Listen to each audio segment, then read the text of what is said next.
नमस्कार दोस्तों।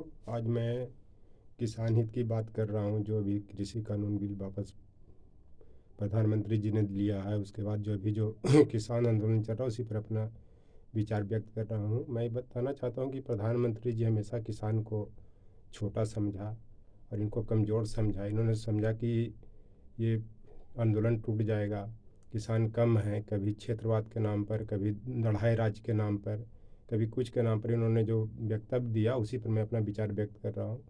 एक बिहारी का दोहा है, सत सैया के दोहरे जोर नावक के तीर, देखन में छोट नगर करे घाव करे गंभीर। मैं कहना चाहता हूँ किसान को बहुत छोटा समझ रहे थे, लेकिन इन्होंने ऐसा घाव किया कि इनको तीनों कृषि कानून वापस लेना पड़ा। पराली जलाने पर जो प्रतिबंध लगाया था उसको वापस लेना पड़ा। इस कारण कभी भी किसी को छोटा नहीं समझना चाहिए। वो देश की जनता की बात करें, देश की हित की बात करें। और मैं आपको बता देना चाहता हूँ कि भारतीय संविधान के भाग 1 में भी बैल का उसमें चित्र है। मैंने भारतीय संविधान भी कृषि प्रधानता पर बल देता है, कारण कि जिस समय संविधान बना था उसमें 80% लोग कृषि पर निर्भर थे और कृषक थे। इस कारण ये जो भी कानून बनाए ये किसान हित में काम करे। और एक शेर भी है, कहावत भी इसको कह सकते हैं कि उधार के सिंदूर से मांग नहीं भरनी चाहिए। मेरा कहने का मतलब कि किसी भी स्त्री की शादी के दिन ही जब कोई सिंदूर अगर डालता है उस दिन भाग का फैसला हो जाता है कि उसका किस तरह के भाग। अगर पति बढ़िया मिल गए उनका भाग उज्जवल हो जाता है, अगर नहीं मिले तो उनका भाग दुर्भाग्य खराब हो जाता है। उसी तरह से इन्होंने कृषि कानून को उधार का कानून बनाया, बेमन से बनाया।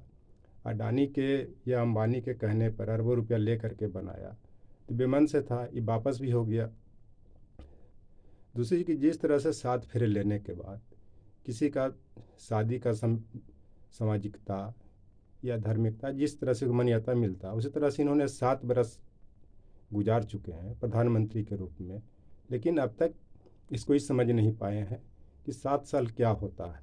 इन्होंने 7 साल में हमेशा विवादित चीज़ किया, दूसरे को, देश के लोगों को नुकसान पहुंचाने की बात की किसानों को नुकसान पहुंचाने की बात की। सबकी देख रहे हैं, सब लोग इसको अनुभव कर रहे हैं। एक मैं बताऊँ कि राष्ट्रपति के झंडा में भी 4 तीर का चित्र रहता है, उसमें एक टाइगर रहता है, उसमें एक बुलडॉग जिसको ऑक्स कहते हैं, उसके बाद डियर होता है, उसके बाद और एक चीज़ जो एक एलिफेंट होता है। ये सब समृद्धि का प्रतीक है। ये सब कृषि से ही जुड़ा हुआ, क्योंकि कहीं ना कहीं सब जानवर का संबंध जंगल से, कृषि से है।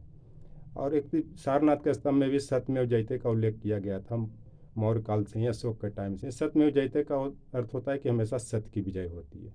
किसान ने अपने बल से, अपना ईमानदारी से, सत्य के बल पर लड़ते रहे, कुछ भी करते रह गए, सीबीआई लगाते रहे, खालिस्तान कहते रहे, ईडी का लगा दिए, खालिस्तानी आतंकवादी करते रहे, लेकिन फिर भी उनकी जीत हुई और आगे भी जीत होगी। और जहाँ तक ये बोल रहे हैं कि आंदोलन वापस लेने की बात है, तो मुझे लगता है कि पहले भी मैं बोला था, किसान जब तक अपनी मांग नहीं मनवाएंगे 6 सूत्री, जब तक ये वापस नहीं लेंगे। क्योंकि उन लोग को भी पता है कि अगर एक बार आंदोलन टूट गया तो फिर ऐसा आंदोलन जमाना या ऐसा आंदोलन बनाना मुश्किल हो जाएगा। इस चलते मुझे लग रहा है कि सारी मांग लेकर के ही अपना ही वापस होंगे, और इस तरह से ये अपना कर रहे हैं और चला भी रहे हैं। और एक चीज़ और मैं बता देता हूँ कि किसान की व्यथा जानना चाहते हैं तो प्रेमचंद का उपन्यास गोदान में पढ़ें कि किस तरह से गोदान का जो होरी था, इतना बड़ा कृषक था, मजदूर कैसे बन गया, और सामंतवादी व्यवस्था में फंसने के कारण बन गया, पूंजीपति व्यवस्था में फंसने के कारण ही बन गया। ये सबको पता है। और अगर भारत माता की कथा सुनना चाहते हैं तो किसानों की व्यथा सुने। आप स्वतंत्रता से लेकर के आज तक की देख लीजिए, किसान की आत्महत्या नहीं रुकी है, मर भी रहे हैं। अब अगर मान लिया जाए कि एमएसपी पर कानून बन जाता है तो उनका जो फसल बर्बाद होता है, कम से कम दाम पर नहीं बेचेंगे, क्योंकि मजबूरन बेचना पड़ता। मजबूरी का लोग, जो व्यापारी है, वो फ़ायदा भी उठाते हैं गलत तरीके से, उनको फ़ायदा उठा करके यहाँ तक कि खरीद भी लेते हैं तो 6-6 महीना, 1-1 साल, 2-2 साल तक पैसा नहीं देते हैं, जब तक कि उनका दूसरा फसल का प्रोडक्शन नहीं हो जाए। तो इस कारण इस पर जो बात हो रही है कि किसान हित की बात करें।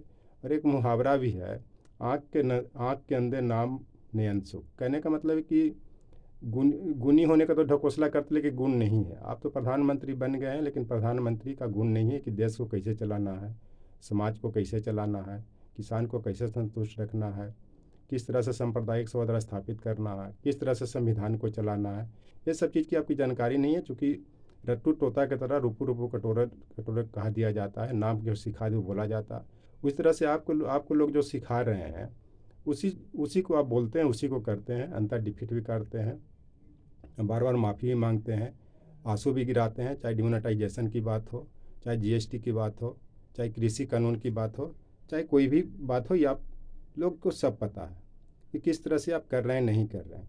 और एक कहावत भी है कि कहते हैं कि महारुद्र अन्याय, शोषण, अत्याचार और क्रंदनों को मिटाने के लिए तांडव करते हैं तो उनके पाँवों के चोट से ज़मीन जहन्नुम में जाने लगते हैं। तो ये जो महारुद्र हैं किसान हैं, ये आपके अत्याचार से, अन्याय से, शोषण से जब इन लोगों ने ज़मीन पर आ गया तो आपको धरती भी खिसका दिया, आपको जहन्नुम में भी मैंने चला सकता है। मैंने ज़मीन से नीचे खिसकाने का मतलब कि आपको सत्ता से बाहर भी कर सकती है। जब आपको लग गया कि हम लोग सत्ता से बाहर होंगे और 5 स्टेट में चुनाव आने वाले हैं, तो आपने कृषि कानून भी वापस लिया। और शायद कल से जो सत्र स्टार्ट हो रहा है, जो 29 नवंबर से, उसमें सबसे पहले इसी चीज़ को शामिल किया। पराली पर जो जलाने पर जो प्रतिबंध लगाया था, उस पर भी आप कानून वापस ले रहे हैं।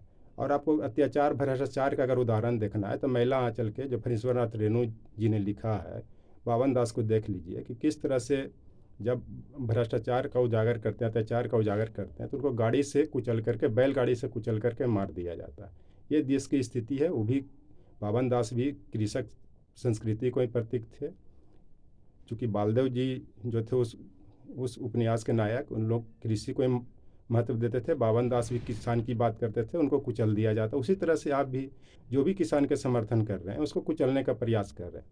चाहे सीबीआई, ईडी, एनआई, चाहे किस तरह से भी हथकंडा अपनाकर उनको कुचलने का प्रयास कर रहे हैं, आपको पता नहीं है। इसका आपको जवाब मिल भी रहा है और आगे भी मिलेगा।